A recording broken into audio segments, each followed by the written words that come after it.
Now, we've all received a call from an unknown number before in our life. Usually this is not something to worry about, but there are some terrifying cases where these phone calls can lead to a tragic and bloody end. Today's story is one of those scary cases. Today's terrifying story is about a woman named Kiera and her child. They received creepy calls at night and were constantly harassed. This went so far that she eventually had to make a run for her life to escape her tormentor. Wherever she fled, she couldn't escape and came face to face with this figure. Will her escape succeed, or will this story have a tragic end? Keep watching to find out.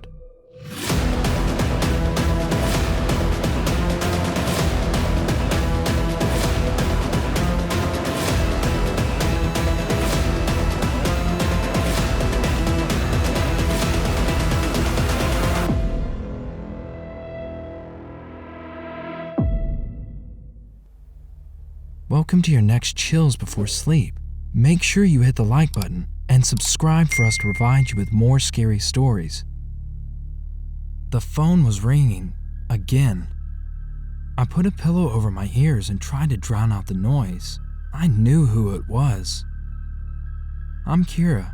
I'm a 32-year-old new mother who moved into a new neighborhood recently with my husband.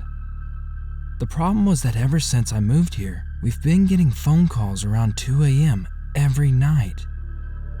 My husband is still in Illinois, and he has another month of work to finish before he moves in with us. So, I'm the only one who has to face this harassment night after night. The phone kept ringing. I even declined the call and tried blocking the number, but nothing helped. They would keep calling and calling till I would just pick up. I finally accepted the call. It was 2:30. They had been calling relentlessly for a half an hour. "Hello?" I asked, knowing well enough what would come next. There was a high-pitched laughter on the other end, but in a few moments, the laughter seemed to turn into a lower, anguished cry, like someone with a heavy heart weeping their eyes out.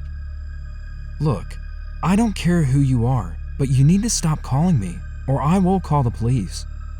I hope I sounded convincing with my last threat, because I knew well enough that it was nothing more than a bluff. The woman on the other end kept making sounds that seemed like a confusing cacophony of both mirthful laughter and mournful cries.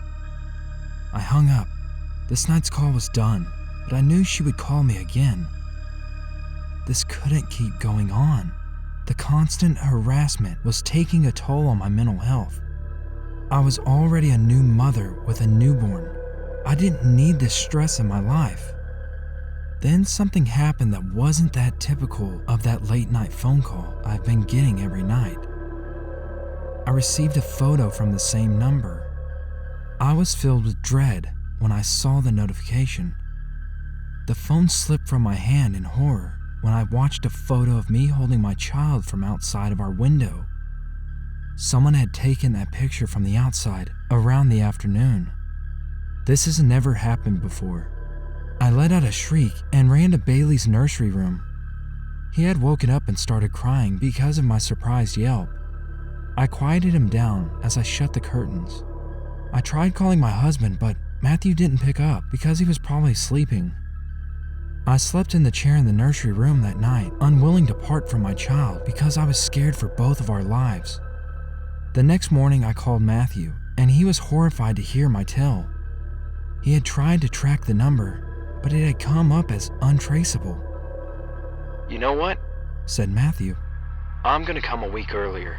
I think I'll try to be there in 5 days." I agreed to that. I put my child to sleep and I went to visit Miss Matheson. She was a very old widow who lived in the neighborhood before it was even renovated. The neighborhood had been renovated pretty recently, and only I and Miss Matheson and Miss Daniels lived there. I had no idea who Miss Daniels actually was. I had only seen her through the windows. Stolen glances which show a tall woman with long black hair with a permanent look of melancholy on her face.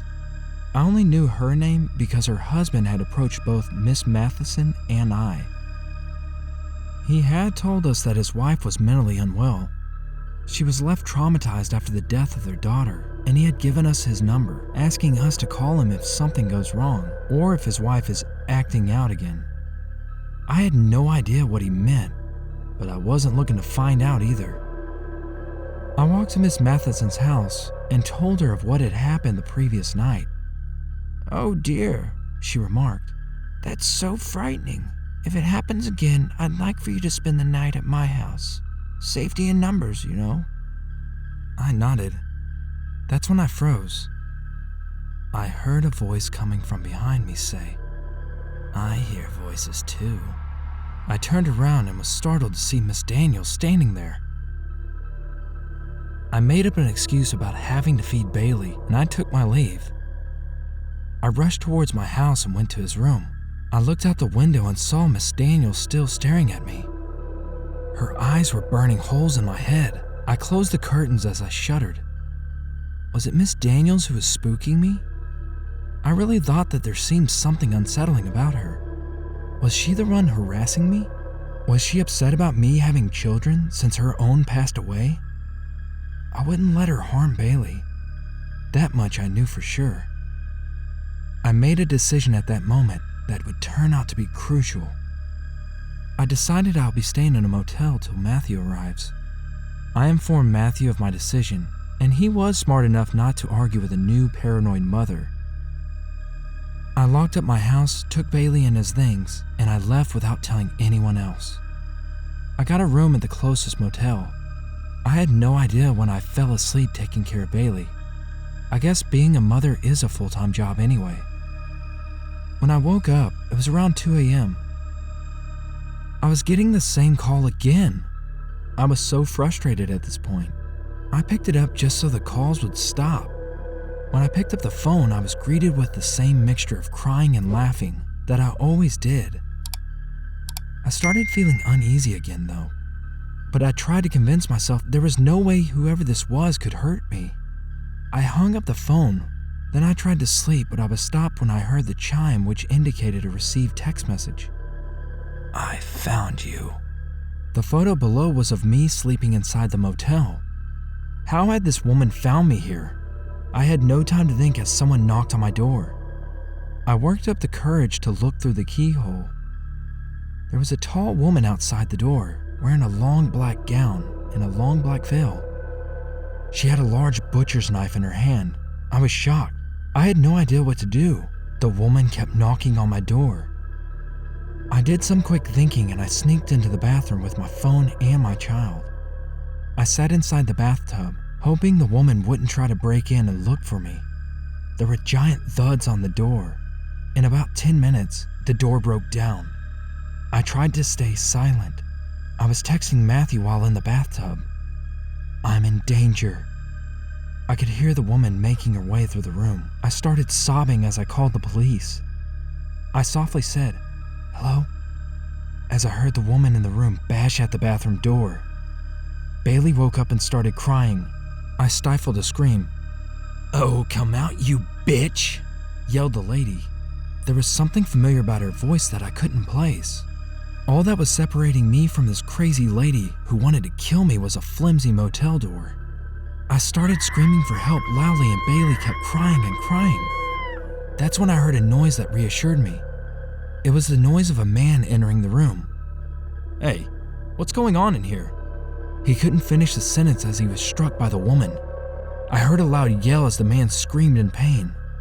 What followed was a struggle between the two. I couldn't tell you who was winning, but I really hoped it wasn't the woman who wanted to kill me. "You can come out now, ma'am," said a male voice. I was still unsure.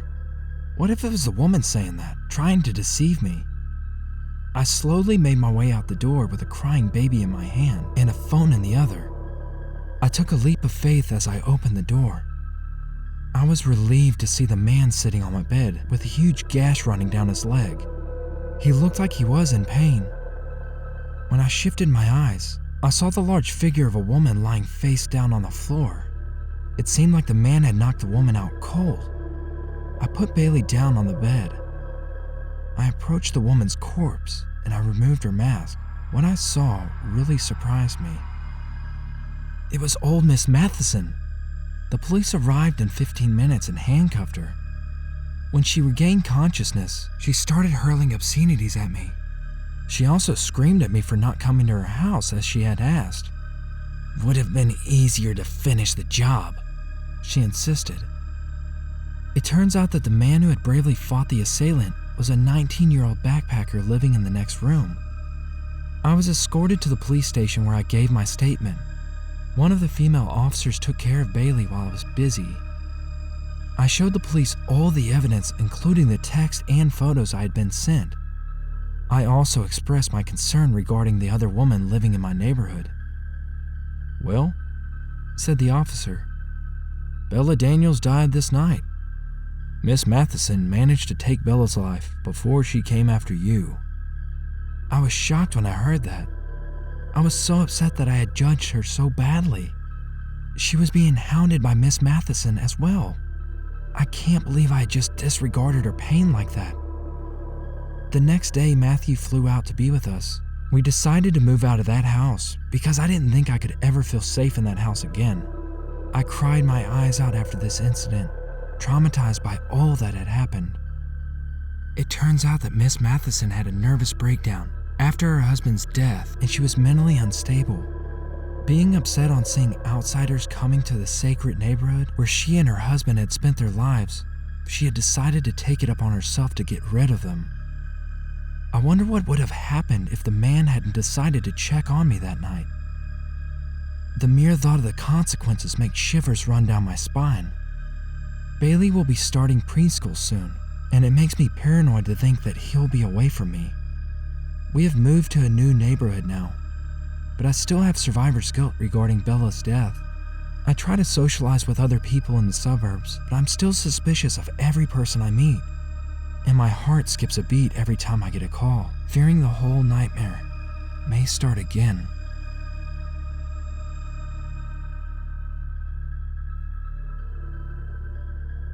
Thank you for watching this video. Have you experienced a similar situation or another scary experience? Don't hesitate to submit your story by email or in the comments section down below. Ready for your next chills before sleep? Make sure you hit the like button and subscribe for us to provide you with more scary stories. Let us know what you think, and don't forget to enable all notifications. Be the first one to get the chills.